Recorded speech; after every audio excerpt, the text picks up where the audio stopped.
नमस्कार, नम्रता. आज रेसिपीमध्ये आपले खूप खूप स्वागत.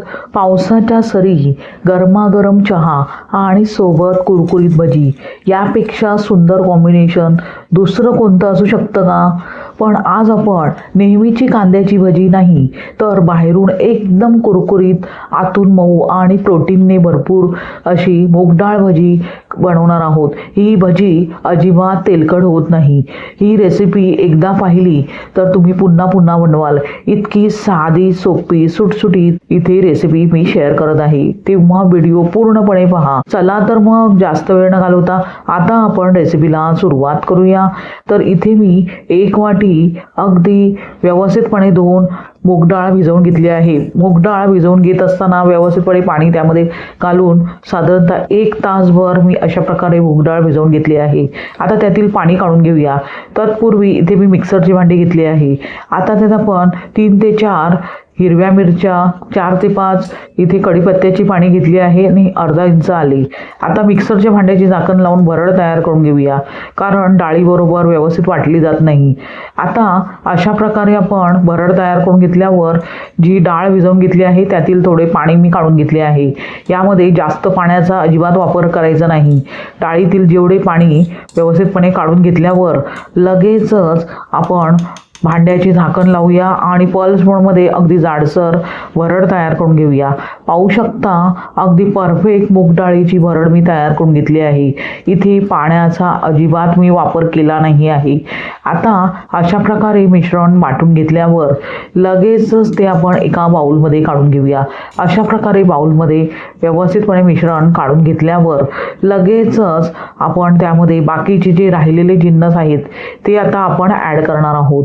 आता इथे मी एक मीडियम साईजचा बारीक चिरून घेतलेला कांदा घालत आहे. तुम्ही तुमच्या आवडीनुसार कांद्याचे प्रमाणही कमी जास्त करू शकता. त्यानंतर इथे मी पावडर मसाले घेतले आहेत. त्यामध्ये चिमूटभर हळद, लाल तिखट, धनेपूड आणि त्याचबरोबर भाजक्या जिऱ्याची पूड मी घेतली आहे. हे मसाले तुम्ही तुमच्या आवडीनुसार कमी करू शकता किंवा तुमच्या आवडीनुसार जेवढे तुम्हाला हवे आहे तेवढे ॲड करू शकता. त्यानंतर 2 मोठे चमचे इथे मी तांदळाचे पीठ घेतले आहे. याऐवजी तुम्ही पोह्याची भरडही इथे घालू शकता. आता सर्व जिन्नस अशा प्रकारे चमच्याने अगदी हलक्या हाताने एकजीव करून घेऊया. सर्व जिन्नस व्यवस्थित एकजीव करून घेतल्यावर चवीनुसार ह्या मिश्रणात आपण मीठ घालूया आणि पुन्हा आपण हे मिश्रण व्यवस्थितपणे एकजीव करून घेऊया. अशा प्रकारे आपण व्यवस्थितपणे भजीसाठीचे मिश्रण तयार करून घेतले आहे. इथे आपण ह्या भजीमध्ये अजिबात सोड्याचा वापर करत नाही आहोत, तर ही भजी अगदी हलकी फुलकी अशी तयार होतात. आता आपण ही भजी तळण्यासाठी इथे गॅसवर एक कढई गरम करत ठेवली आहे. त्यामध्ये तेल तापत ठेवूया. तेल व्यवस्थितपणे गरम करून घ्यायचे आहे. तेल गरम करून घेत असताना मीडियम गॅस करून घ्यायचा आहे.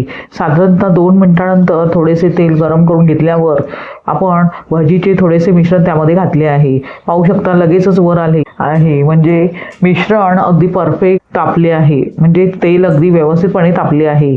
आता लगेच अशा प्रकारे हाताने थोडी थोडी छोटी अशी भजी त्यामध्ये सोडूया. मी हाताचा वापर करत आहे, तुम्ही छोटे चमचा असतो त्याचाही वापर करू शकता. आता अशा प्रकारे आपण जेवढी जमेल तेवढी कढईच्या आकारमानानुसार आपण भजी तेलात सोडूया. तेलात भजी सोडल्यावर लगेच झारा लावायचा नाही. थोडीशी एक बाजू सेट झाल्यावर आणि थोडीशी भाजली गेल्यावर म्हणजे तळली गेल्यावर नंतर दोन्ही बाजूने आलटून पालटून अगदी एक समान रंगावर गोल्डन कलर येईस्तोवर भजी तळून घ्यायची आहे. भजी तळून घेत असताना अजिबात घाई करायची नाही, कारण ही डाळ आपण कच्ची घेतली आहे. आता अशा प्रकारे साधारणतः 2 मिनिटानंतर भजीची एक बाजू थोडीशी सेट झाल्यावर आणि तळली गेल्यावर आलटून पालटून आपण अशा प्रकारे एक समान रंगावर भजी तळून घेऊया. भजी तळून घेत असताना छोट्या भज्या इथे तळून घ्यायच्या आहेत, म्हणजे त्या लगेचच तळल्या जातात. आता साधारणतः 3 ते 4 मिनिटानंतर पाहू शकता भजी अगदी व्यवस्थितपणे गोल्डन कलर येईस्तोवर मी तळून घेतली आहे. यापेक्षा अजिबात भजी तळून घ्यायची नाही.